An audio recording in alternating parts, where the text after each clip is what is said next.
Quand un an après la chute d'Hosni Moubarak, j'arrivais au Caire, les islamistes avaient investi la place Tahrir. Tout un symbole.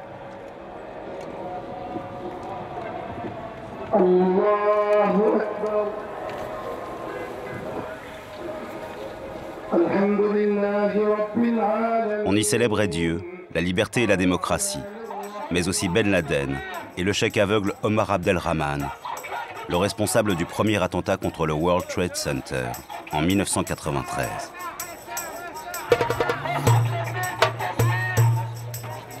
Les signes de la confrérie des frères musulmans étaient partout. Déjà majoritaire à l'Assemblée, leur candidat, Mohamed Morsi, serait bientôt élu à la présidence de la République. Mais qui sont les frères musulmans? C'est ici en Égypte qu'à la fin des années 20, ils ont inventé l'islam politique. Après la chute du fascisme et l'échec du communisme, incarne-t-il la dernière idéologie universelle et totalitaire du XXe siècle? Parvenus démocratiquement au pouvoir dans la foulée des révolutions arabes de l'année 2011, en Égypte, mais aussi en Tunisie et partiellement au Maroc, sont-ils compatibles avec la démocratie? Pour répondre à ces questions, il me fallait avant toute chose revenir sur leur histoire. J'avais obtenu que leur quartier général flambant neuf m'ouvre ses portes. Une occasion unique. J'y rencontrerai les principaux représentants du bureau de la guidance, le Saint des Saints, composé d'une quinzaine de membres, l'organe dirigeant de la confrérie. Mahmoud Rozlan, le porte-parole officiel. Mohamed Mehdi Akef, l'un des cadres historiques et l'ancien guide suprême de la confrérie. Mahmoud Hussein, ou encore le milliardaire Khaylat Al-Shater, le numéro 2, l'actuel homme fort du bureau de la guidance. À Gaza, je verrai aussi Mahmoud Al-Zahar, l'un des chefs du Hamas, les frères musulmans palestiniens. Et à Tunis, Rached Ranouchi, le leader du parti Ennahda, la branche tunisienne des frères musulmans.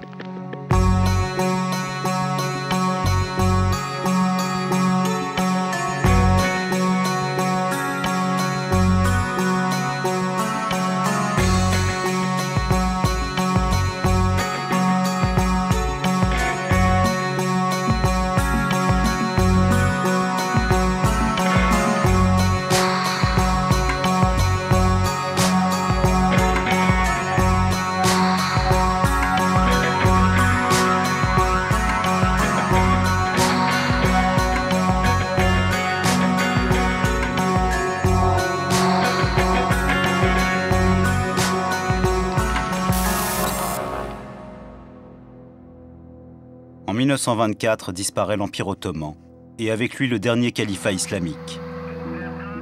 Le cadre territorial, politique et religieux, régi par la loi islamique, qui pendant 14 siècles a rassemblé la communauté des musulmans. Les empires coloniaux achèvent de se partager son territoire. En lieu et place du califat ottoman, émergent des États-nations dont le destin se joue à Londres ou Paris.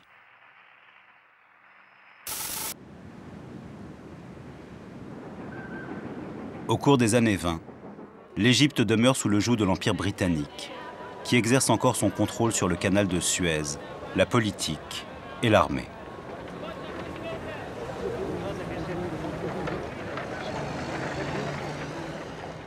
Mahmoud Rozlan, le porte-parole officiel de la confrérie que je rencontre au bureau de la guidance au Caire, m'explique comment son mouvement est né du besoin de se libérer de l'impérialisme occidental. Les idées occidentales avaient commencé à envahir le monde musulman, avec la laïcité, le sécularisme, la perte des valeurs morales, etc. Surtout dans les classes les plus élevées de la société. Un fossé a commencé à se creuser entre les classes populaires et les élites.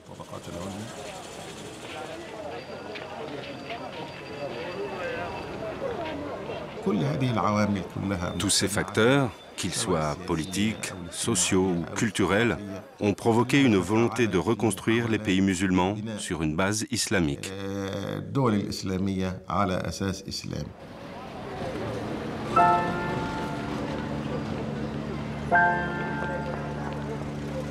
C'est dans ce contexte celui d'une dilution de l'identité arabo-musulmane dans la modernité occidentale, qu'un jeune enseignant crée en 1928 la confrérie des frères musulmans. Il s'appelle Hassan al-Banna. Pour en savoir plus à son sujet, j'interroge Toufik Aklimandos, un islamologue franco-égyptien, sans doute le meilleur spécialiste des frères musulmans. Hassan al-Banna est né en 1906 dans une famille de la petite bourgeoisie provinciale du Delta. Et Hassan al-Banna va être à la fois un horloger, un monsieur ayant une profonde admiration et aussi beaucoup de critiques vis-à-vis du soufisme, un salafiste ou un partisan de la méthode salafiste. Les salafistes s'inspirent de l'intégrité et du mode de vie des salafs, les premiers disciples du prophète Mohammed. Ils s'appuient sur une lecture fondamentaliste du Coran. Dans le cadre d'un projet politique, la méthode est la suivante. En partant d'un seul individu, il est possible d'influencer la société entière. Son diagnostic étant donc la société n'est pas tout à fait musulmane, il faut réappliquer la charia, il faut d'abord réformer l'individu musulman, lui redire qu'il faut qu'il apprenne à se battre pour les valeurs centrales de sa société, lesquelles valeurs centrales sont toutes islamiques et sont l'islam. Après avoir réformé l'individu, il faut réformer la famille. Après la famille, il faut réformer la société. Après la société, il faut réformer l'État et puis conquérir la planète. L'ambition est là dès le début. Grâce à son prosélytisme, prêche, création d'écoles, d'organismes d'entraide ou d'associations sportives, la confrérie se développe rapidement dans le monde arabe. 10 ans après sa création, elle compte près de 2 millions de fidèles en Égypte, soit 2 fois la population du Caire de l'époque. L'imam al-Banna a donc voulu faire comprendre aux gens la réalité de l'islam et a prêché dans ce sens. Et de là, bien qu'il ne fût qu'un homme seul, il faut savoir que l'Égypte compte 4000 villages. Il en a personnellement visité 2000 pour y prêcher sa parole. Parfois à pied, parfois en train ou à dos d'âne. Il s'adressait aux gens, les éduquait, et la nuit venue, il dormait dans les mosquées. Le développement de la confrérie tel que le décrit Mahmoud Rozlan est très certainement mythifié. Un récit légendaire qui prend une forme quasi coranique dont Hassan al-Banna serait le nouveau prophète. Son exemple a poussé ses disciples, les membres de la confrérie des frères musulmans, à se disperser d'Assouan à Alexandrie, dans toute l'Égypte. Leur parole s'est ensuite diffusée au Soudan, vers le Levant, vers la Libye, avant de se propager dans le reste du monde, une génération plus tard. Au point que les frères sont maintenant présents dans 70 à 80 pays autour du monde.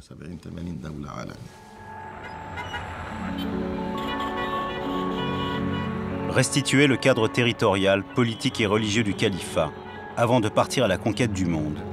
Voilà le grand projet d'al-Banna. Mais à l'intérieur de ce cadre, quelle société propose-t-il au juste?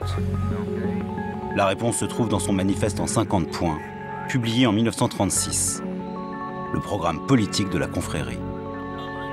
Il y dessine les contours d'un nouveau totalitarisme, une théocratie gouvernée par la loi islamique, la charia. Interdire, surveiller, punir en sont les maîtres mots. Il s'agit notamment d'interdire toute mixité dans la société et d'imposer une police des mœurs contrôlée par un parti unique, celui d'al-Banna, celui des frères musulmans.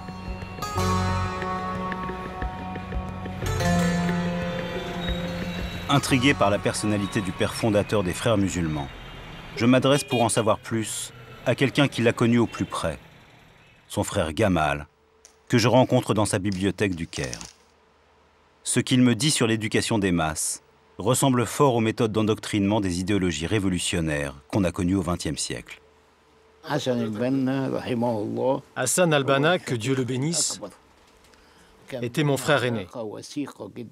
Il y avait entre nous une complicité forte et en même temps bizarre, puisque ma pensée n'était pas toujours en accord avec celle des frères musulmans. Mais mon frère Hassan était large d'esprit. Il m'acceptait tel que j'étais, avec mes propres réserves, qui portaient notamment sur la question des femmes, de la liberté et de l'art.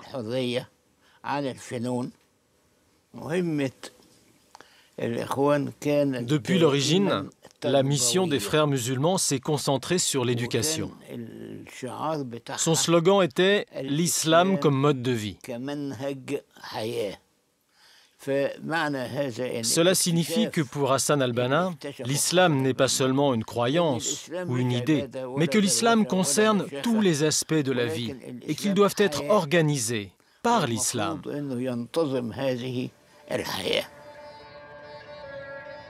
L'islam est-il pour autant la seule source de l'idéologie des frères musulmans? Pas tout à fait. La confrérie est aussi le produit de son époque. Le fascisme, et particulièrement le nazisme, ont marqué de leur influence la première génération des frères musulmans, comme l'explique l'historienne Ladan Bourouman. La propagande nazie a vraiment formé l'esprit de ces gens-là et a eu beaucoup d'influence. Dans les pays musulmans, le juif n'était jamais quelqu'un de puissant et sournois qui complote. Cette notion de complot et d'une puissance occulte qui veut le contrôle du monde, ça vient vraiment de la grande propagande nazie. Et les liens du Moufti avec les nazis et sa rencontre avec Hitler prouvent qu'il y avait vraiment des relations soutenues, mais aussi idéologiques, qui malheureusement survivent au Moyen-Orient sans que les gens sachent même d'où viennent ces histoires. Le grand moufti de Jérusalem, Mohamed Amin al-Husseini, un proche d'Hassan al-Banna, rejoint Hitler à Berlin en 1941. Après avoir formé des divisions SS musulmanes bosniaques, il exhortera l'Allemagne à la toute fin du conflit mondial à poursuivre le génocide des Juifs jusqu'en Palestine. Après la guerre, l'influence communiste remplace celle du nazisme. Dans les années 30, les frères musulmans sont même dans la structure, dans l'obéissance aveugle aux leaders, etc. C'est des fascistes. C'est vraiment des systèmes et des structures fascistes. Après la Seconde Guerre mondiale, avec la chute du nazisme et la montée du communisme qui faisait partie des Alliés et la propagande communiste, les jeunes sont très attirés vers cette idéologie révolutionnaire, émancipatrice, anticolonialiste, etc. Donc l'islamisme a offert la possibilité de devenir communiste sans devenir athée. En Égypte, l'objectif à court terme de la confrérie des frères musulmans est de renverser le roi Farouk, perçu comme la marionnette de l'Occident. Sa corruption, son mode de vie fastueux, révulse les frères musulmans. Ils constituent des groupes paramilitaires clandestins prêts à en découdre.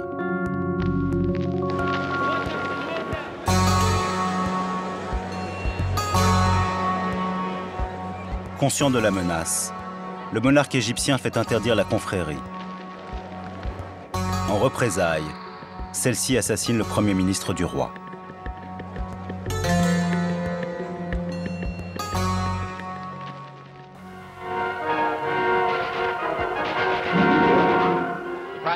Shot by a fanatical assassin, a student who felt that the ruler had given away the Sudan and Palestine and had dissolved the extremist Muslim Brotherhood, and therefore deserved to die.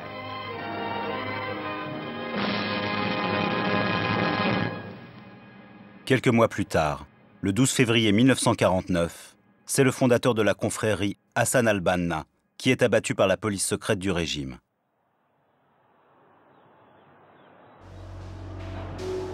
Avec la mort de leur chef, les frères musulmans auraient pu disparaître.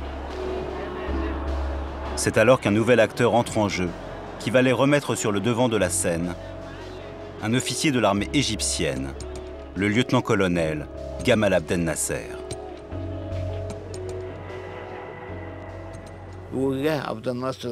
Gamal Abdel Nasser a mené son putsch avec l'aval des frères musulmans, puisque Gamal Abdel Nasser était membre de la confrérie.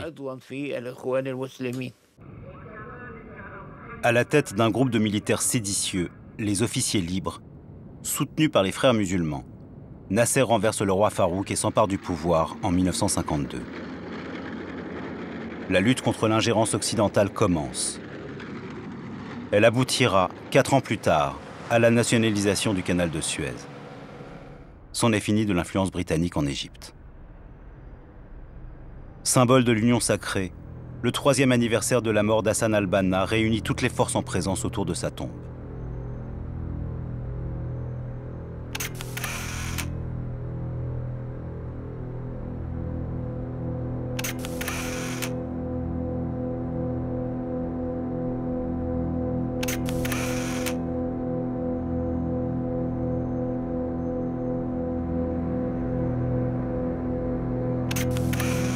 Nasser intègre les frères musulmans dans les instances révolutionnaires issues du coup d'État, en même temps qu'il débauche ses cadres pour affaiblir l'organisation islamiste. Mohamed Mehdi Akef était de ceux-là, l'un des derniers grands témoins de cette époque, guide suprême jusqu'en 2010. Ce membre éminent du bureau de la guidance a accepté de me rencontrer chez lui, dans une banlieue résidentielle du Caire. Quand Abdel Nasser a créé son parti politique, il m'a invité à faire partie de ses fondateurs. J'ai refusé parce que je fais partie des frères musulmans et que j'avais beaucoup de travail au sein de la confrérie. Et je pense qu'il n'a pas apprécié ma façon de lui parler. Après cela, comment dire, il m'observait.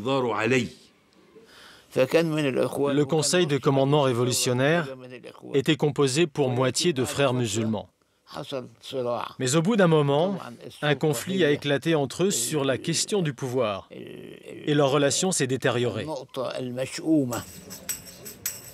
Le malentendu entre l'armée et la confrérie éclate au grand jour, car Nasser a troqué le projet du califat islamique contre le nationalisme arabe. S'il a été un frère musulman, c'est avant tout un militaire. Son ambition est de faire de l'Égypte la plus grande puissance régionale, un État-nation moderne qui intègre la laïcité occidentale. في سنة 53 كنا نريد فعلا مخلصين ان احنا نتعاون مع الاخوان المسلمين على ان يسيروا في الطريق الصحيح والطريق السليم. وقابلت المرشد العام للاخوان المسلمين وقعد وطلب مطالب. طلب ايه؟ اول حاجة قال لي يجب ان تقيم الحجاب في مصر وتخلي كل واحدة تمشي في الشارع تلبس طرحة.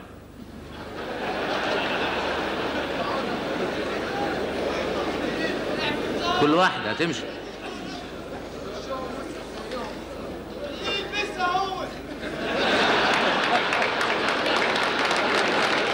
يعني إذا الواحد قال هذا الكلام أنا في رأيي إن كل واحد في بيته هو اللي ينفذ هذا الكلام. فقال لي لا أنت باعتبارك الحاكم مسؤول. قلت له يا أستاذ أنت ليك بنت في كلية الطب مش لابسة طرحة ولا حاجة. ما لبستهاش طرحة ليه؟ إذا كنت أنت مش قادر تلبس بنت واحدة اللي هي بنتك طرحة، عايزنا ننزل ألبس 10 مليون طرح في البلد نفس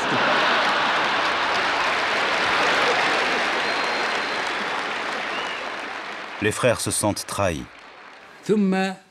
Le conflit entre nous et Nasser a perduré jusqu'à la soi-disant tentative d'assassinat d'Abdel Nasser au mois d'octobre à Alexandrie. Le 26 octobre 1954 à Alexandrie, alors qu'il prononce un discours radiodiffusé, Nasser est la cible d'un attentat mené par la confrérie. C'est une comédie mise en scène par Nasser. C'était pour lui l'occasion parfaite de se débarrasser de tous les frères, de les exclure totalement de la scène politique, pour mettre en place son règne de dictateur autoritaire. Alors les frères disent que l'attentat, ils ne l'ont jamais ordonné et que c'est un coup monté par la police de Nasser pour avoir un prétexte de sévir. Les hommes de Nasser qui sont vivants ou qui ont témoigné disent que l'attentat était réel. Je pense personnellement, et j'ai d'excellentes raisons de le penser, je suis sûr de ne pas me tromper, en l'occurrence, que l'attentat a été organisé par les frères et qu'il est une commande de frères.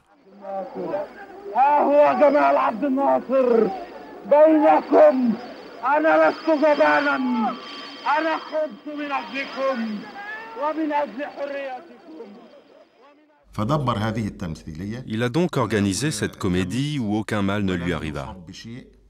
Et il commença l'oppression des frères, exécutant 6 de leurs chefs. Plusieurs dizaines succombèrent à la torture en prison. Des milliers furent emprisonnés. Nasser ordonna la dissolution de la confrérie et la saisie de tous ses biens pour que la confrérie cesse d'exister sous son règne.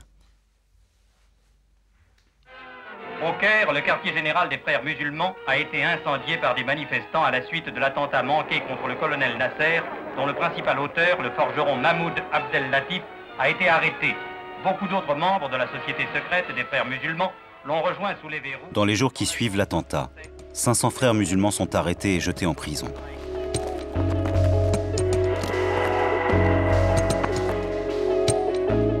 Parmi eux se trouve l'intellectuel de premier plan de la confrérie. Son nom, Saïd Qutb. Depuis le début de mon enquête, ce nom, je l'ai partout entendu. Un nom qui sent le soufre. Les œuvres de cet écrivain islamiste étaient encore interdites sous Moubarak. C'est un critique littéraire qui s'est fait plusieurs fois remarquer par une plume brillante, des exposés lumineux. Et il vient de la mouvance libérale, voire laïque égyptienne. À un moment donné, dans les années 40, il prend position sur toutes sortes de questions de société. Et petit à petit, on le sent devenir de plus en plus sensible au message voulant que les maux de la société peuvent être guéris par l'islam. Disons que son discours s'islamise petit à petit. Puis il va aux États-Unis.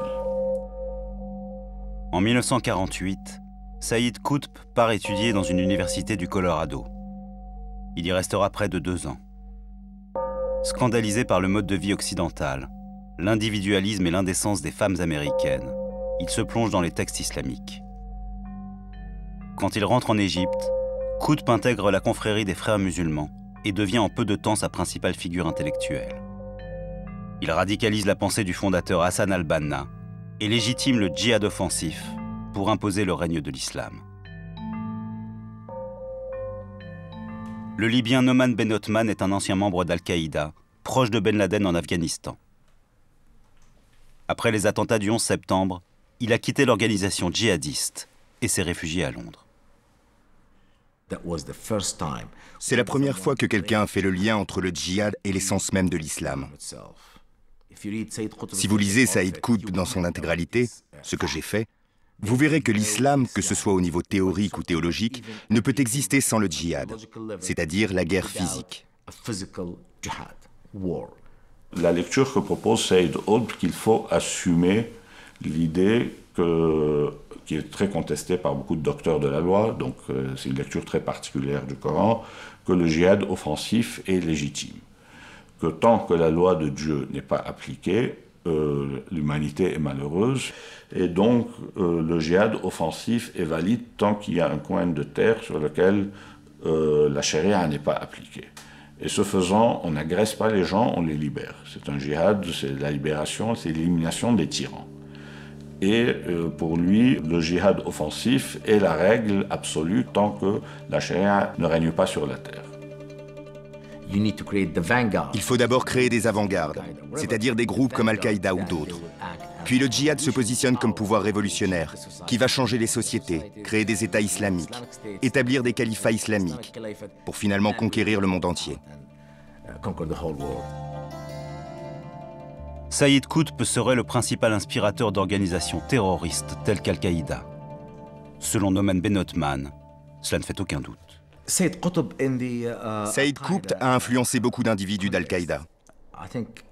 Ils ne l'ont pas tous rencontré, Mais ses enseignements, ses conférences, ses interprétations, ces concepts ont eu une immense portée.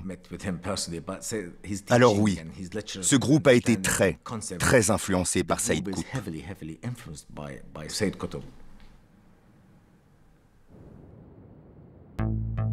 En 1965, pour le faire taire, Nasser jette Qutb et ses partisans en prison. Tous sont torturés. Qutb, qui a purgé 10 ans de travaux forcés, venait à peine de recouvrer la liberté. Se joue alors entre les deux hommes un bras de fer dont le vainqueur n'est pas nécessairement celui qu'on croit. Maniant la carotte et le bâton, le Raïs tente de rallier l'intellectuel de la confrérie. Il lui propose de devenir son ministre de l'Éducation. Qutb refuse. C'est le statu quo.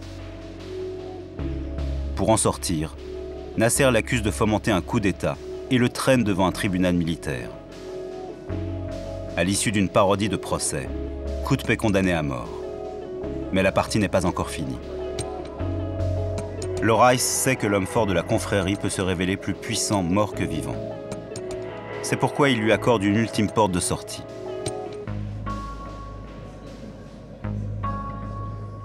Quand peu de temps avant son exécution, la sœur de Qutb lui rend visite dans sa cellule. Elle lui assure que s'il fait appel, il aura la vie sauve. Mes mots seront plus forts si je meurs, répond Qutb. Nasser n'a plus d'autre choix que de le faire exécuter. Ils lui ordonnèrent de rédiger une demande de grâce. Qutb leur répondit: l'index que voici. L'index qui témoigne de l'unicité de Dieu ne rédigera jamais un mot réclamant la pitié d'un dirigeant inique. Soit on me condamne justement et j'accepterai la sentence, soit on me condamne injustement et il me sera alors impossible de demander la grâce d'un tyran. La peine de mort fut donc exécutée. Que la miséricorde de Dieu soit sur lui.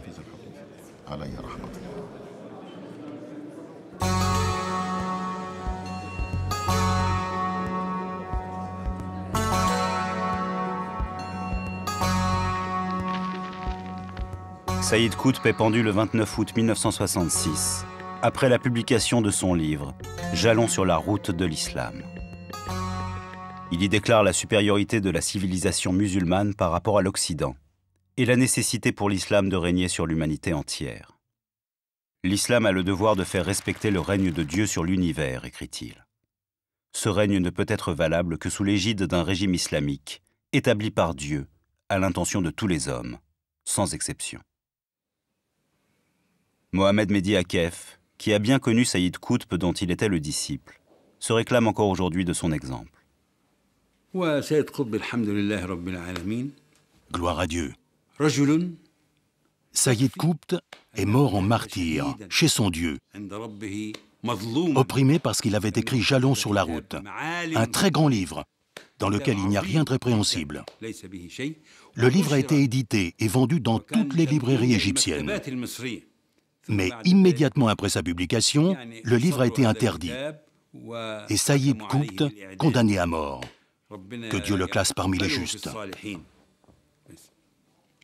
Oui, Sayyid Qutb est un grand homme. Les gens l'aiment. Et ses livres ont été traduits dans toutes les langues du monde. Grâce à Dieu.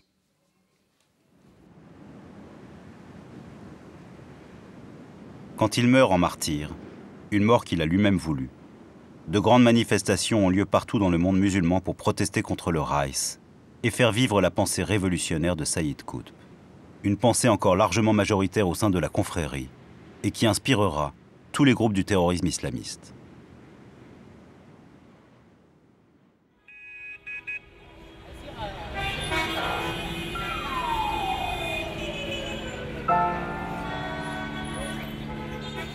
J'avais compris comment la confrérie était née en Égypte, comment elle s'était ancrée dans l'opposition au colonialisme britannique, au roi Farouk, puis à Nasser.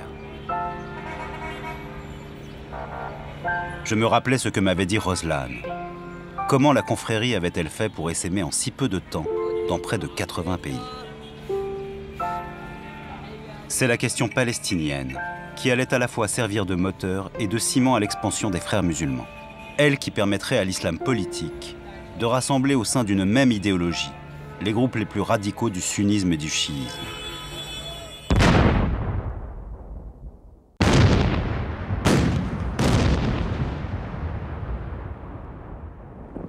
En 1953, après avoir combattu dans les premières guerres israélo-arabes, les frères musulmans organisent un congrès islamique à Jérusalem qui réunit toutes les tendances de l'islam politique contre l'existence de l'État hébreu. Parmi les invités, il y a le fondateur des Fedaïn d'Islam, qui est une organisation d'obédience chiite, violente, qui a été fondée au lendemain de la Seconde Guerre mondiale en Iran par une infime minorité d'activistes qui veulent un gouvernement islamique. Je pense bien que c'est par les frères musulmans qu'il a été invité. Il s'appelle Navob Safavi. C'est curieux de voir que l'antisémitisme des mouvements islamistes modernes trouve toujours une racine, si j'ose dire, allemande, si j'ose dire. Et Navob Safavi est passé par les écoles laïques, allemandes, techniques en Iran, dans les années de guerre. Intellectuel iranien aujourd'hui en exil, Ramin Parham rappelle quel fut le rôle de Safawi lors de la conférence de 1953. Lui, il vient et devant cette assemblée arabe et musulmane, renverse les données du problème et fait de la question palestinienne une question non pas nationale arabe, mais une question islamique. Ça concerne désormais toute la communauté musulmane. À ce moment-là, c'est véritablement un nouveau discours, c'est véritablement quelque chose d'extraordinaire qu'il fait. Il islamise le discours. Dès lors, la question d'Israël n'est plus une affaire de mauvais voisinage, c'est un sacrilège. Car si l'ensemble de la région est considéré comme islamique, Israël ne peut être perçu que comme un corps étranger. Un obstacle à l'accomplissement du grand projet de la confrérie, la restauration du califat.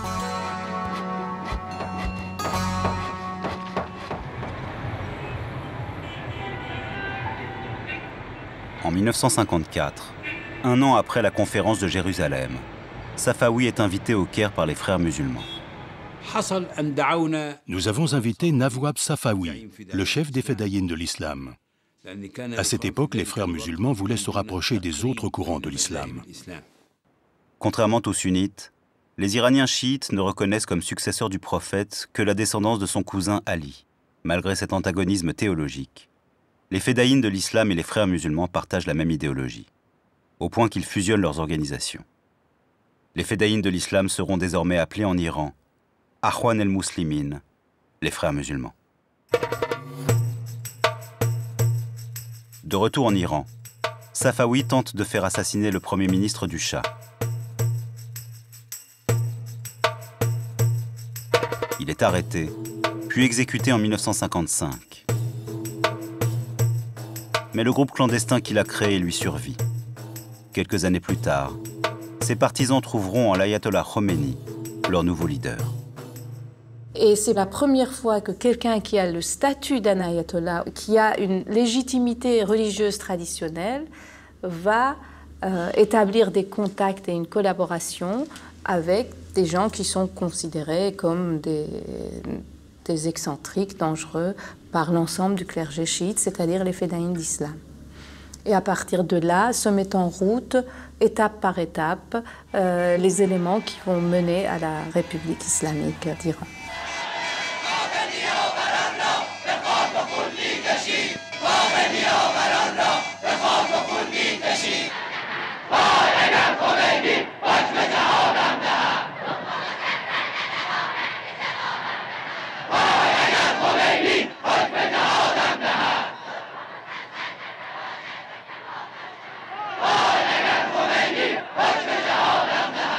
L'influence des Fedaïn de l'islam sur l'ayatollah Khomeini est considérable. Et quand a lieu la révolution islamique en 1979, ce sont les idées de la confrérie qui se retrouvent au pouvoir. Au premier rang desquelles, celle de Sayyid Qutb. Ces écrits ont une très grande influence, parce que dans la tradition de la pensée religieuse chiite, il n'y a pas de catégorie permettant d'affronter les idéologies modernes. La politique ne fait pas partie de la théologie. Donc, ils commencent tous à traduire dans les années 70 les œuvres de Qutb.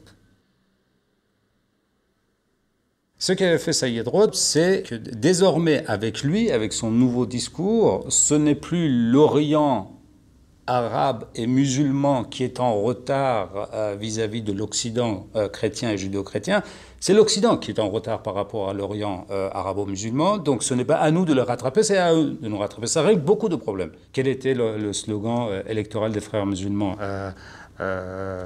Al-Islam huwa al-hal, ce qui veut dire en arabe, l'islam est la solution.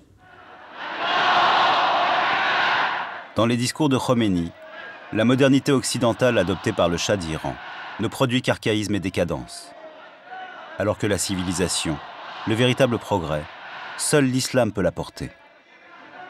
Une interprétation à la lettre des thèses de Sayyid Qutb.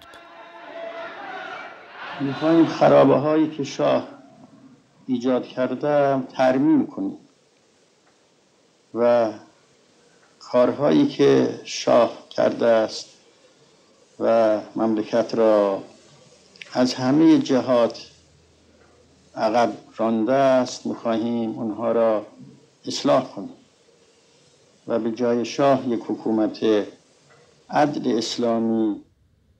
L'influence intellectuelle de Qutb a été très grande sur la génération des islamistes qui ont fait la révolution islamique en Iran. Et d'ailleurs, dès qu'ils ont pris le pouvoir, un de leurs premiers réflexes était de faire un timbre à l'effigie de Sayyid Qutb en Iran. On a vu comment la confrérie se trouve à la racine de la révolution islamique en Iran. Quel serait en retour l'impact de cette révolution sur l'ensemble de la région, dominée par un islam sunnite? Je n'allais pas tarder à comprendre, comme l'indique ce timbre à l'effigie du meurtrier d'Anwar el-Sadat, également imprimé par l'Iran, que sans la révolution islamique, l'assassinat du président égyptien n'aurait pas eu lieu.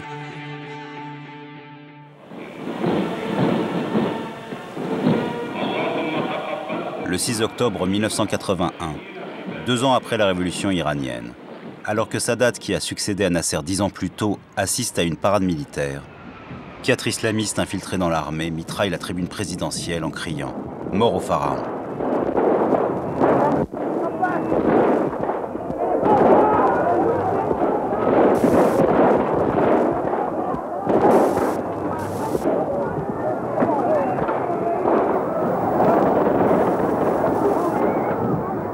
L'attentat fait 7 victimes, dont le président égyptien.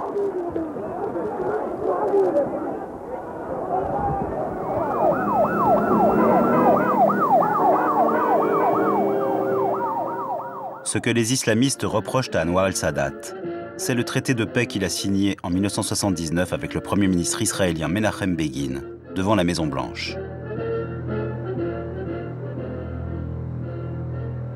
En signant la paix avec Israël, Sadat a signé son arrêt de mort. Les frères musulmans réclament la tête du président félon. Mahmoud Hussein, un autre membre du bureau de la guidance que j'interroge au siège de la confrérie, m'explique que les frères musulmans se sont sentis trahis par Sadat, qui les avait pourtant favorisés au début de son règne. Avec la montée en puissance de l'opposition égyptienne, que ce soit les frères ou tous les autres courants égyptiens opposés à cet accord, Sadat a commencé à changer de politique. Les frères refusèrent cet accord et ils le firent savoir. Officiellement, les frères musulmans ont renoncé à la violence. Ce sont donc les nouvelles organisations que l'on appelle désormais salafistes, nées en leur sein au milieu des années 70, qui se chargeront de l'assassinat du président égyptien. Le résultat fut qu'un groupe de la Gamma al-Islamiyya et d'Al-Jihad exécutèrent Sadat. Bien sûr, les frères musulmans n'ont absolument pas pris part à cette opération, car la plupart de nos cadres étaient en prison ou à l'étranger.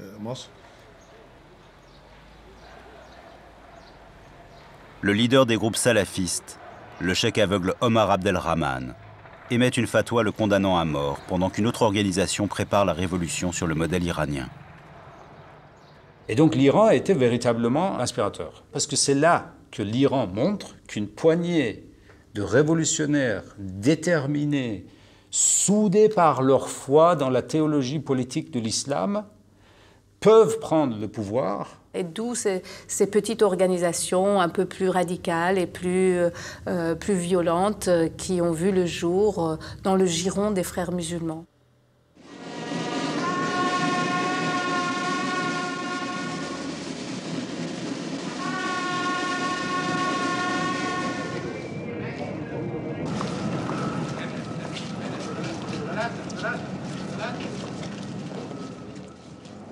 Mais la révolution n'aura pas lieu.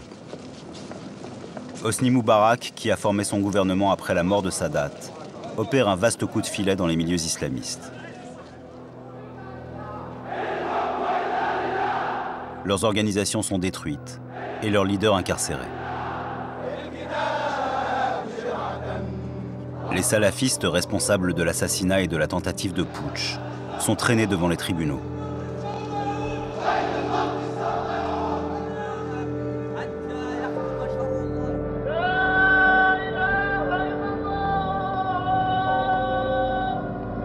Reste une question.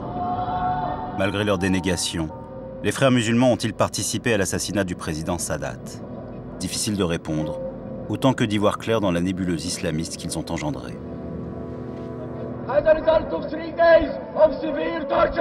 Al-Jihad, l'organisation qui a perpétré l'assassinat du président égyptien, a pour leader Ayman al-Zawahiri. Brisé par la torture, il se fait le porte-parole des accusés. Il défie le pouvoir militaire et ses alliés occidentaux dans une diatribe menaçante et prophétique.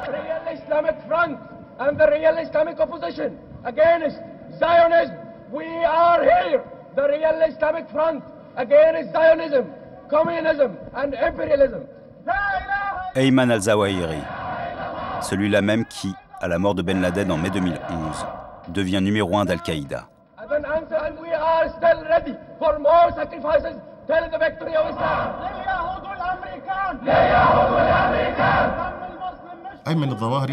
Je connais personnellement Ayman al-Zawahiri. Quand nous, étudiants, avons rejoint les frères, il venait prier avec nous à la mosquée. C'était un étudiant extrêmement poli, issu d'une grande famille, un personnage tout à fait innocent, au point que jamais je n'aurais imaginé le voir porter une arme ou pratiquer la violence. Par la suite, j'ai eu la surprise de le revoir au procès Sadat. Et puis, après sa libération et son voyage en Afghanistan, j'ai appris qu'il était devenu un leader d'Al-Qaïda. Ça m'a beaucoup étonné.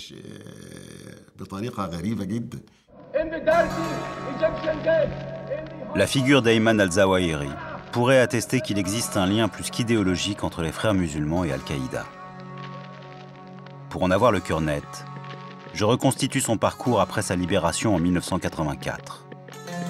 N'ayant purgé que 3 ans de prison, son implication directe n'ayant pu être prouvée, Zawahiri se rend en Afghanistan prendre part au djihad contre l'URSS.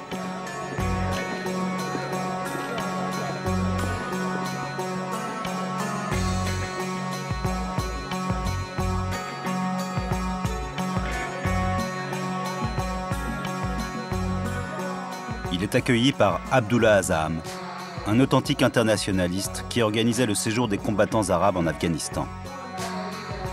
Azzam est le chaînon manquant entre la confrérie et Al-Qaïda. Car ce Palestinien, membre des frères musulmans, est le véritable et méconnu fondateur de l'organisation djihadiste. Si la confrérie condamne aujourd'hui les attentats du 11 septembre 2001, elle considère encore Abdullah Azzam comme l'un des siens. Abdullah Azzam est à l'origine palestinien.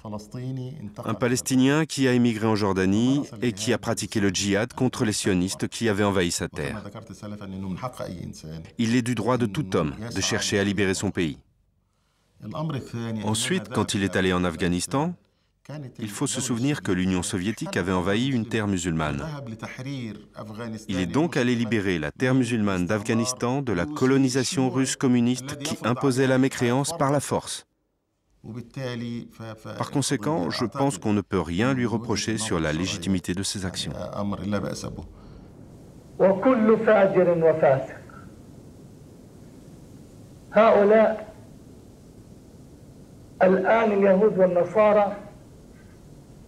الذين يتحكمون بالبشرية الأمريكان الإنجليز غيرهم ومن ورائهم أصابع اليهودية العالمية بأموالها ونسائها وإعلامها. Par l'entremise d'Abdullah Azzam, Ayman al-Zawahiri fait la rencontre d'Oussama Ben Laden. Les trois hommes, qui souscrivent à l'idée d'une avant-garde révolutionnaire posant les jalons d'une islamisation du monde, créent bientôt une organisation internationaliste qu'ils nomment Al-Qaïda.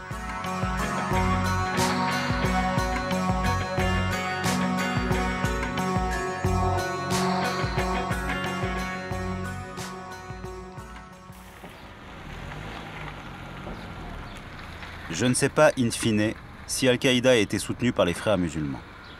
En revanche, j'ai la preuve que les fondateurs d'Al-Qaïda et les idées qui fondent son action proviennent en droite ligne de la confrérie. Cela dit, même si les hommes et les buts sont identiques, la stratégie est différente. Les frères musulmans suivent leur propre logique dans leur quête du pouvoir, qui consiste en une implantation longue, légitimant leur leadership auprès des populations.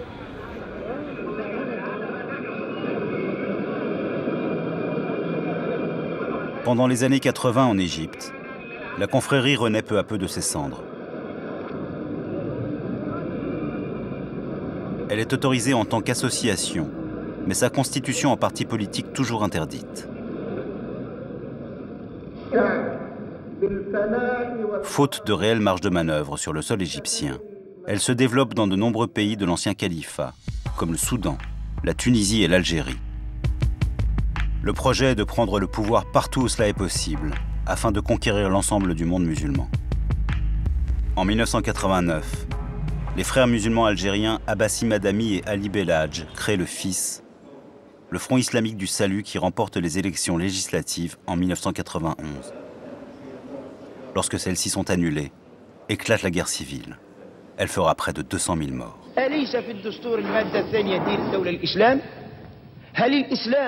يبيح لك أن تطعن في الدين وأن تطعن في العقيدة وأن تطعن في المبادئ.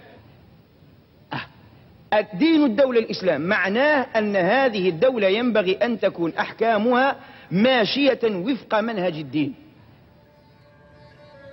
En Tunisie, une série d'attentats à la bombe et à l'acide contre des cibles touristiques tente de déstabiliser le gouvernement entre 1986 et 1987. Enarda, la filiale tunisienne de la confrérie, est soupçonnée d'avoir organisé ces violences. Son chef Rached Ranouchi échappe de peu à une condamnation à mort. Je me rends à Tunis pour le rencontrer. Après 20 ans d'exil, Ranouchi est aujourd'hui au cœur du pouvoir issu de la révolution du printemps 2011. Il me reçoit au nouveau siège d'Enarda. En 1987, Ranouchi avait dû fuir la Tunisie. Il avait alors trouvé refuge à Alger auprès du fils, avant de reprendre le chemin de l'exil quand débutait la guerre civile. Il nous a fallu trouver un autre pays de résidence. Nous sommes alors partis au Soudan. Hassan el-Tourabi était l'un de nos amis. Dans les années 70, la mouvance islamiste soudanaise est celle qui a le plus influencé le mouvement islamiste tunisien.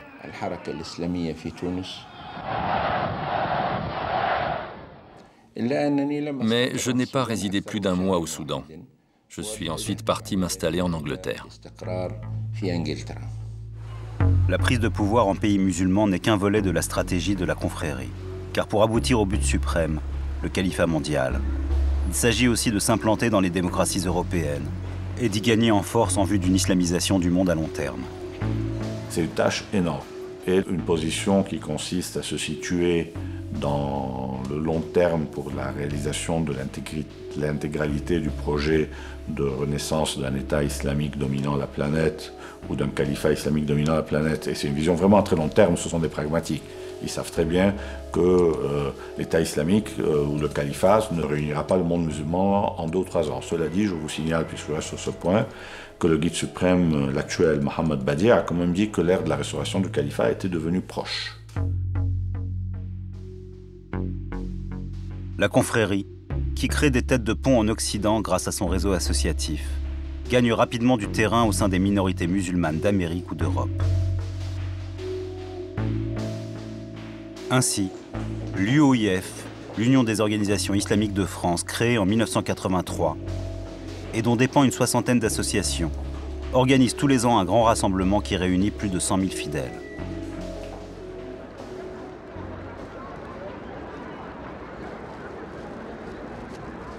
Trente ans après sa création, l'UOIF est devenu le premier organisme représentatif des musulmans de France. Ne regarde pas avec les yeux, comprends avec le cœur, des oreilles avec lesquelles ils entendent. Quand tu entends la nature, c'est Dieu qui parle.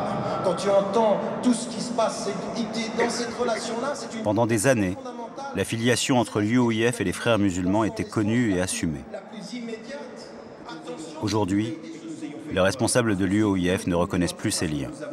Ont-ils pour autant cessé? Pas si sûr.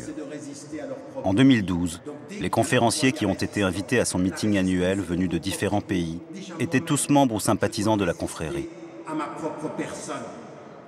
En raison de récentes déclarations antisémites, l'une de leurs plus grandes références religieuses, le frère musulman égyptien Youssouf al-Qaradawi, n'a pas été autorisé à s'y rendre. 12 ans plus tôt, dans ce même rassemblement de l'UOIF, il était venu dicter ses recommandations politiques aux musulmans de France.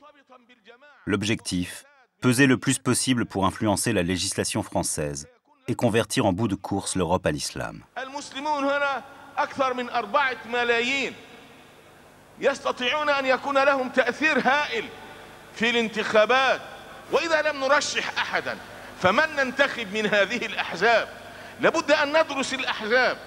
ونعرف ماذا تعرض من برامج وماذا عندها من أهداف فنرى أي هذه الأهداف أقرب إلى مصالحنا وأنا أقول هذا بالنسبة لمن يريد التضييق على المسلمين والمسلمات يحرم علينا أن نعطيه أصواتنا.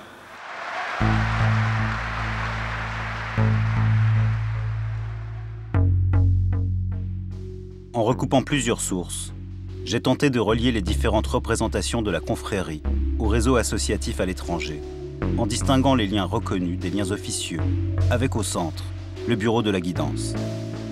Le schéma auquel j'ai abouti m'a donné une idée de la complexité et de la densité du réseau. Mais comment s'articule-t-il? Qui fixe le cap et les objectifs?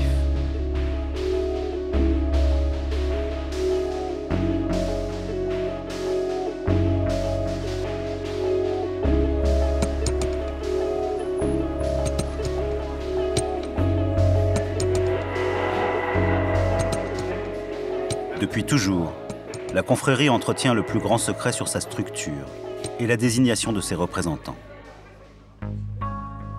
Khayrat al-Shater est aujourd'hui l'homme fort de la confrérie.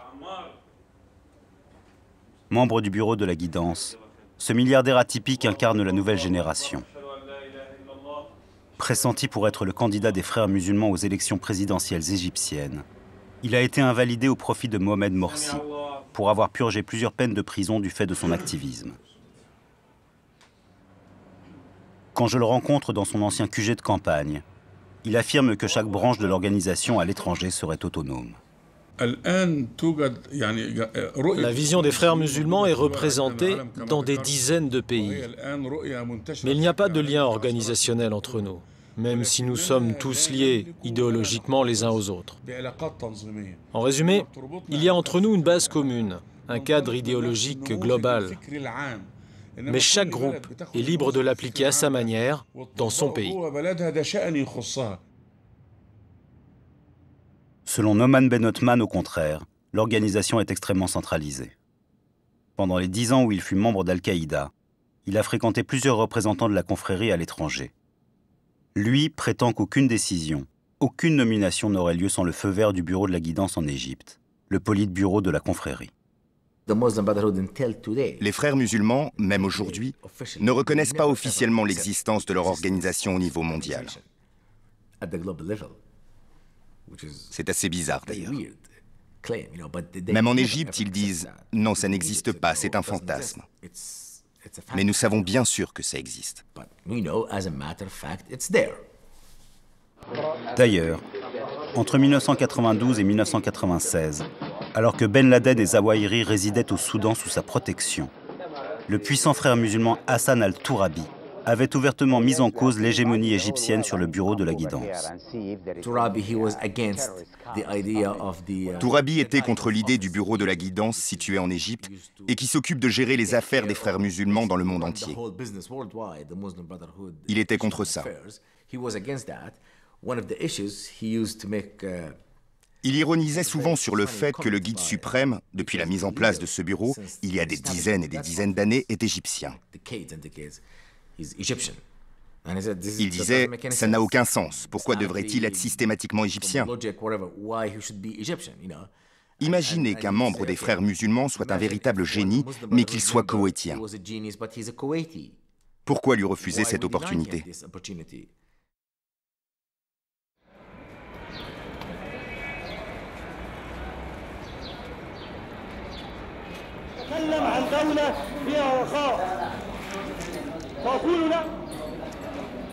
Des frères musulmans, je connais désormais l'origine, l'idéologie et les buts qu'ils se sont fixés.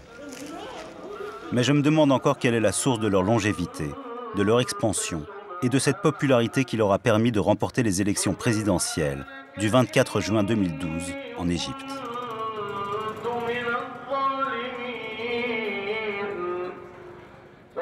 Elle se trouve peut-être dans leur dispensaire du Caire. Le réseau caritatif qu'ils ont mis en place leur a permis de distiller lentement mais sûrement leur idéologie.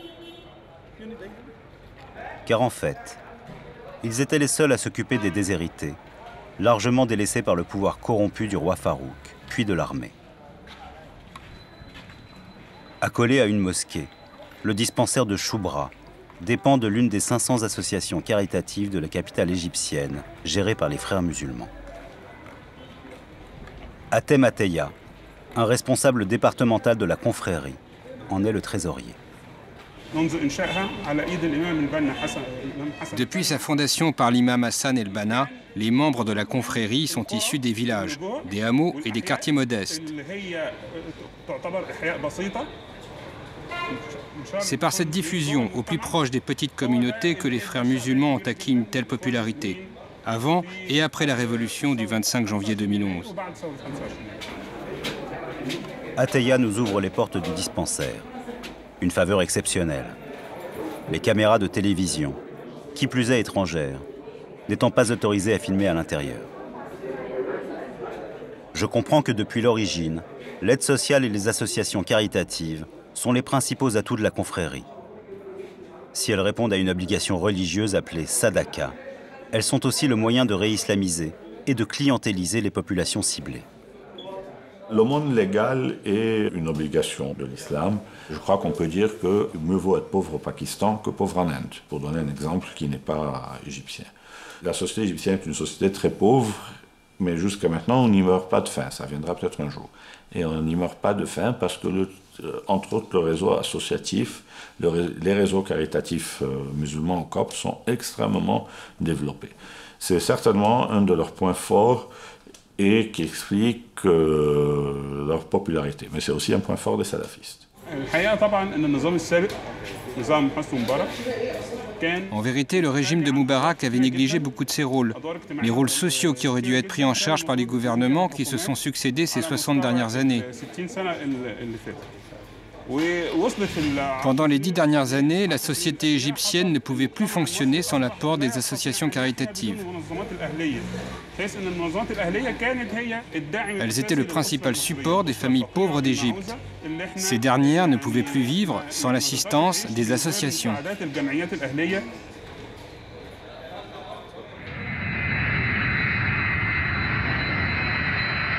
La confrérie n'a pas cantonné son influence à la population égyptienne.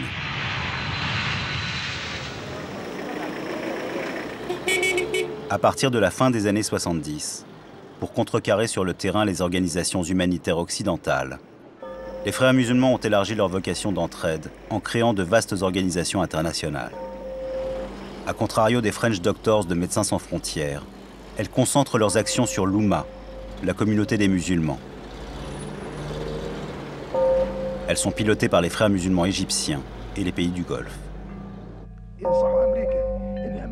À entendre certains discours prononcés lors des collectes de fonds, comme ici par le cheikh aveugle Omar Abdelrahman, on comprend que pour certaines de ces associations, les buts recherchés sont autant politiques que caritatifs.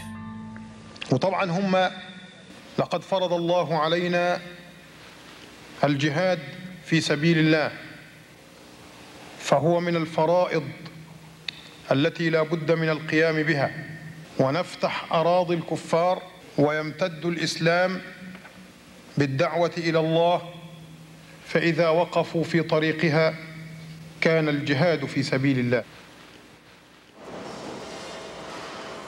L'Islamic Relief Worldwide, créé par deux frères musulmans égyptiens et basé à Londres, est accusé d'inviter des personnalités très radicales à ses collectes de fonds et d'avoir entretenu en 2006 des liens avec le Hamas, considéré comme terroriste par les États-Unis et l'Union européenne. L'un des fondateurs de l'organisation caritative, Essam Al-Haddad, est devenu conseiller de Mohamed Morsi lorsque ce dernier a été élu président de l'Égypte. Officiellement, la confrérie prétend n'avoir aucun lien avec elle. Je vais quand même poser la question à Mahmoud Hussein. Est-ce que l'Islamic Relief appartient aux frères musulmans? Non, il n'y a aucune relation entre cette organisation et nous. Mais lorsque j'interroge Atem Ateya, un militant de base, sa réponse est bien différente. En ce qui concerne les organisations internationales, nous avons l'Islamic Relief, basé à Londres, et quelques autres associations basées à l'étranger.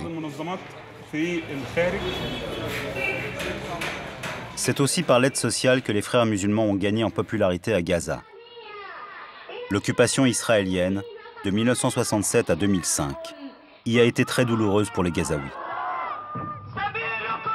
Pendant plus de 50 ans, les frères musulmans s'y sont implantés en portant secours à une population pauvre, qu'ils ont éduquée à la haine de l'État juif.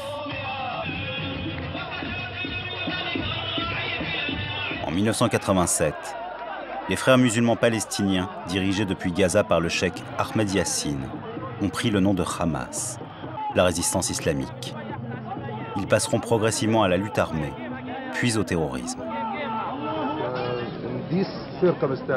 Mahmoud Al-Zahar, l'un de ses chefs, me reçoit chez lui à Gaza, au milieu d'hommes en armes, sa garde prétorienne. Il m'assure que l'occupation israélienne est la seule cause de la violence. En 1987, nous avons pris le nom de Mouvement de la résistance islamique pour combattre l'occupation. Le djihad vient du mot djoud, qui signifie effort. Cela veut dire qu'il faut accomplir un effort pour résister à l'occupation par tous les moyens. Parmi ces moyens, il y a les moyens pacifiques. La preuve, c'est que le Hamas a résisté pacifiquement à l'occupation pendant toute la première intifada, qui a commencé en 1987 et qui a duré jusqu'en 2000. Après cela, le peuple palestinien s'est retrouvé contraint d'utiliser les armes, en raison de l'échec des moyens pacifiques, tels que les marches, les manifestations, les sittings, les grèves. Pour parvenir à son but, le Hamas a pris les armes, sans pour autant qu'on puisse dire qu'il s'agit d'activités militaires. Il n'empêche que dans les meetings du Hamas, le discours est beaucoup plus cru.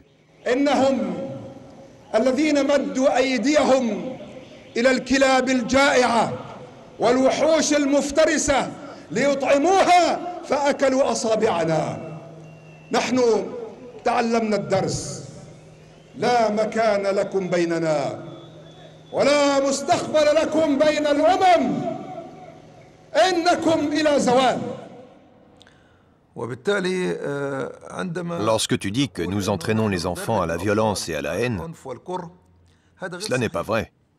D'ailleurs, vous aussi, dans les États européens, vous avez ce qu'on appelle l'éducation civique. شو بدك تسوي لليهود اللي طخوا بابا؟ ايش بدك تسوي لهم؟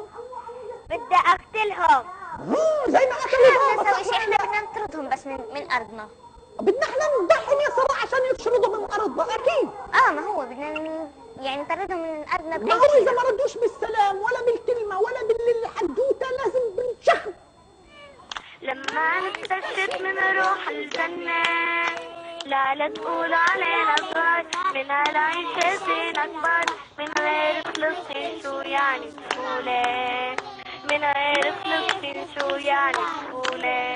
Il n'y a pas que dans les programmes pour enfants de la chaîne du Hamas que sont prononcés ces discours de haine à l'encontre des Juifs.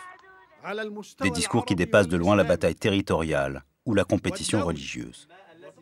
Ils sont aussi tenus par les représentants du bureau de la guidance au Caire. معركة حياة أو موت مع هذا العدو الصهيوني وهذا الأمريكي الذي يقف سندا له. Comment comprendre cette obsession? Pour les frères musulmans, l'État hébreu représente la tête de proue de l'Occident, mais pas seulement. Émaillé de théories du complot et de racisme, l'antisémitisme y est un puissant fédérateur qui trouve un large écho au sein des populations. أن الله سلط عليهم طوال التاريخ من يؤدبهم نتيجة إفسادهم. آخر تأديب كان تأديب هتلر ما فعل بهم وإن كان مبالغوا في الأمر ما بلغوا ولكن استطاع أن يعني يوقفهم عند حدودهم وكان هذا أدبا إلهيا تأديبا إلهيا وعقابا قدريا لهؤلاء. Youssouf Al-Qaradawi, prédicateur vedette de la chaîne qatari Al Jazeera. نقول لكم أرسلوهم أرسلوا هؤلاء أبناء القردة والخنازير إلى نار جهنم على أجنحة قذائف القسام. Safwati Ghazi, le prédicateur le plus médiatique de la confrérie en Égypte. Un extrême vous dira que l'islam est fondamentalement anti-juif. C'est faux. Dans les années 20, l'antisémitisme n'existe pas en Égypte.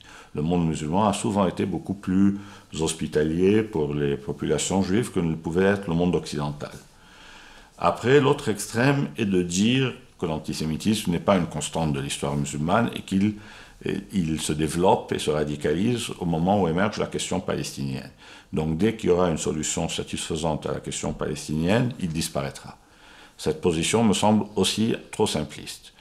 On peut dater le développement d'un antisémitisme délirant à partir des années 30 dans le monde arabe, mais il ne disparaîtra pas, il a acquis sa propre vie.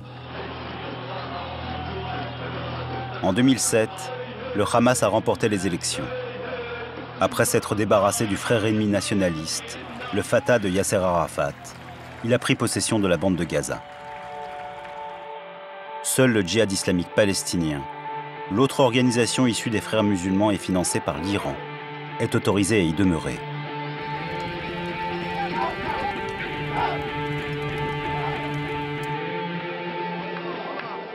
Khaled Al-Bach, un dirigeant du djihad islamique palestinien, accepte de me rencontrer dans la chambre d'hôtel que j'occupe à Gaza. Il se revendique tout autant de la confrérie que de la révolution islamique en Iran. Tout d'abord, le mouvement du djihad islamique constitue le prolongement du mouvement des frères musulmans. Quant à l'Iran, après la victoire de la révolution islamique dans les années 70 du siècle dernier, il y a eu l'amorce d'un grand élargissement islamique, partant du fait que quelqu'un avait pu vaincre un État, créer un État islamique, chasser le colonialisme et changer le mode de vie en Iran. Dans l'esprit d'un frère musulman, la paix avec Israël n'est pas une option. Seule une trêve de plus ou moins long terme peut être envisagée. Hassan Balawi, un historien du mouvement national palestinien, membre du Fatah, et le fils d'un fondateur de la confrérie en Palestine, m'explique que les frères musulmans s'inscrivent dans une temporalité différente de la nôtre.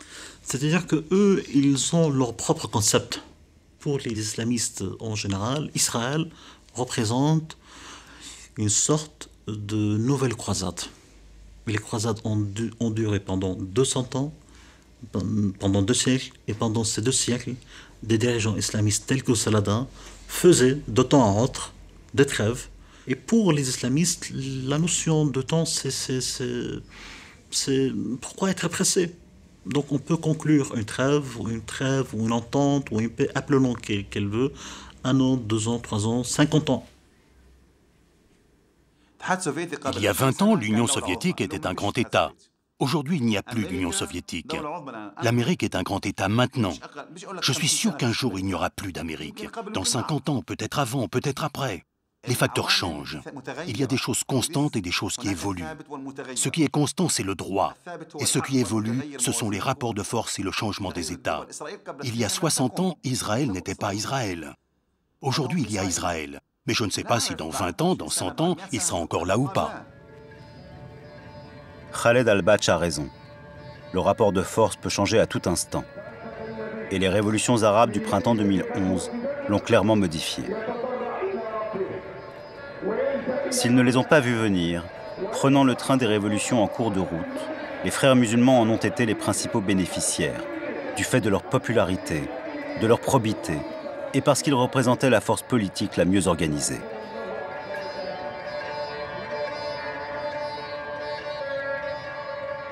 À la faveur des élections populaires, ils ont raflé la victoire par les urnes partout où avait soufflé le vent de la liberté.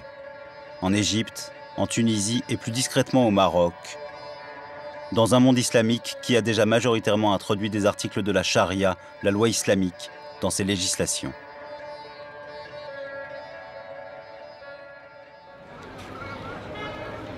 Maintenant qu'ils sont aux commandes, que vont-ils faire de leur pouvoir? Ils ont la réputation d'être autant idéalistes que pragmatiques. Alors peuvent-ils évoluer, par exemple, sur la question des femmes et de la liberté d'expression, pour être mieux acceptés sur la scène internationale? Peuvent-ils rompre avec la doctrine de leur fondateur Hassan al-Banna, qui prônait la charia et une police des mœurs contrôlée par un parti unique?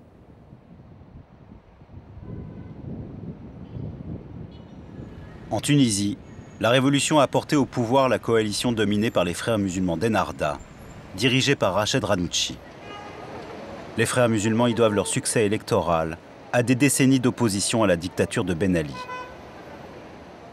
Mais selon Ghannouchi, leur popularité vient surtout de leur projet politique, instaurer la charia. L'islam représente un terrain fédérateur pour tous les Tunisiens. Tous les partis, qu'ils soient islamistes ou laïcs, convergent pour dire que l'islam est une identité nationale pour l'État tunisien. Un point de vue que ne partage pas Emna Menif, une militante démocrate et laïque. Elle affirme que les frères musulmans ont dévoyé la religion en instrumentalisant l'islam à des fins politiques. Il y a un amalgame très grave qui se fait entre l'islam, et je ne parle pas d'islam modéré, parce que l'islam est par essence modéré, et c'est courants islamisants qui instrumentalisent la religion à des visées politiques, à des visées de pouvoir, et qui ont une vision du pouvoir et de l'État qui est en contradiction, pas seulement avec la modernité et avec l'évolution de l'humanité, mais également qui sont en totale opposition avec les valeurs, les vraies valeurs de la religion musulmane. Et nous n'avons absolument pas besoin d'eux pour nous apprendre les vraies valeurs de notre religion. Après leurs succès électoraux, les mouvements islamistes se sont en quelque sorte répartis les tâches. Aux frères musulmans, l'imposition de la charia par des réformes législatives, aux salafistes, financés par les pays du Golfe, l'agitation et les violences de rue, contre la liberté d'expression, les femmes, les intellectuels, les médias.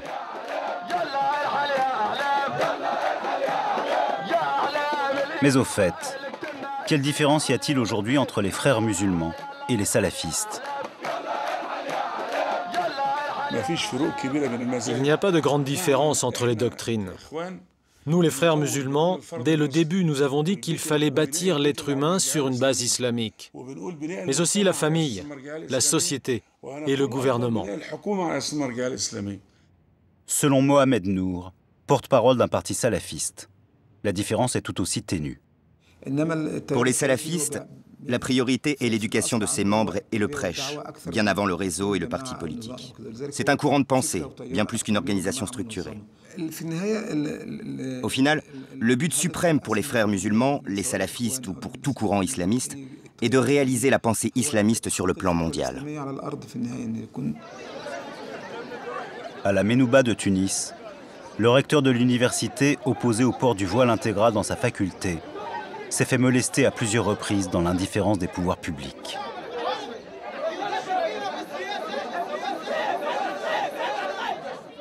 Aujourd'hui, c'est sur des réalités que nous contestons Ennahda et que nous pouvons souligner son double discours. Et donc nous sommes dans le devoir de le dénoncer et de le rendre public et de révéler vers quoi il est en train de mener la Tunisie.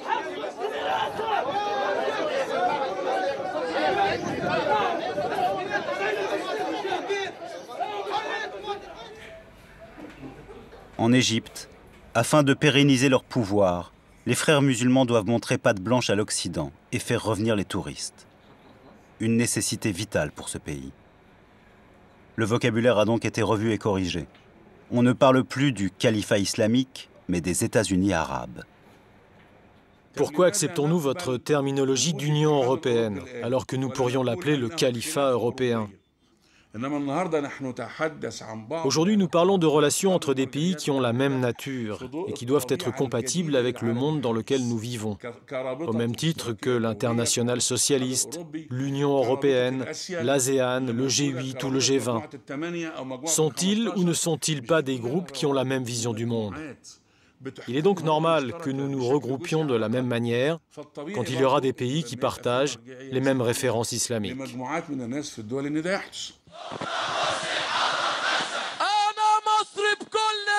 Mais lors des meetings de l'entre-deux tours qui ont porté Mohamed Morsi à la présidence de la République, j'avais pu remarquer que le langage était moins feutré.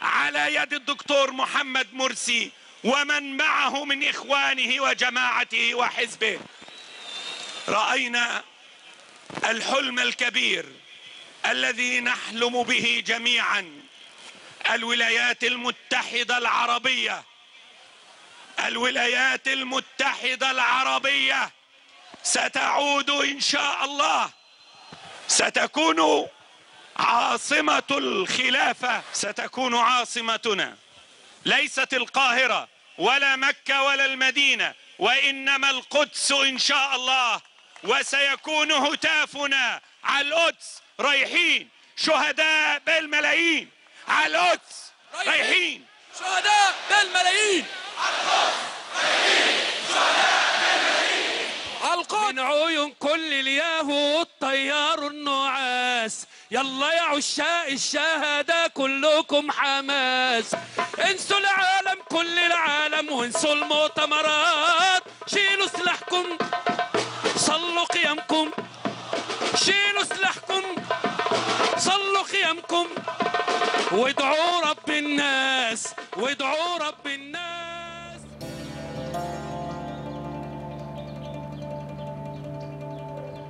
Après le printemps des révolutions, les pays arabes, tout comme la confrérie, sont à la croisée des chemins. Les frères musulmans poursuivront-ils le rêve de la reconstitution du califat jusqu'à l'objectif final d'un État islamique mondial? Ou bien, face aux réalités politiques et aux difficultés économiques, ils évolueront vers le pragmatisme et les valeurs démocratiques. Le combat entre laïcs et islamistes, qui éclate au grand jour dans le contexte nouveau de démocratie balbutiante, ne fait que commencer. Les laïcs finiront peut-être par l'emporter. À l'heure où je parle, la dynamique est du côté islamiste, et il est encore trop tôt pour les pronostics. Quoi qu'il en soit, à l'issue de cette enquête, l'impression que m'a laissée la confrérie est à l'image de l'accueil que m'a réservé Mohamed Mehdi à Kiev, malgré son sens de l'hospitalité, pas vraiment rassurant. Voyez les frères musulmans en Égypte et hors d'Égypte. Quelqu'un a-t-il réussi à étouffer leur voix? Quelqu'un a-t-il réussi à les vaincre? Regardez le monde musulman, les populations du monde islamique, leur pauvreté, l'oppression de leurs dirigeants. Elles conservent leur religion, leurs croyances, leurs valeurs, face à l'Amérique, face à l'Union européenne, face aux sionistes et à tous les comploteurs contre l'islam. Grâce à Dieu. Je vous remercie pour cette rencontre et je souhaite que Dieu vous aide à transmettre notre message au monde entier. Et nous demandons à Dieu pour nous et pour vous de rester en bonne santé.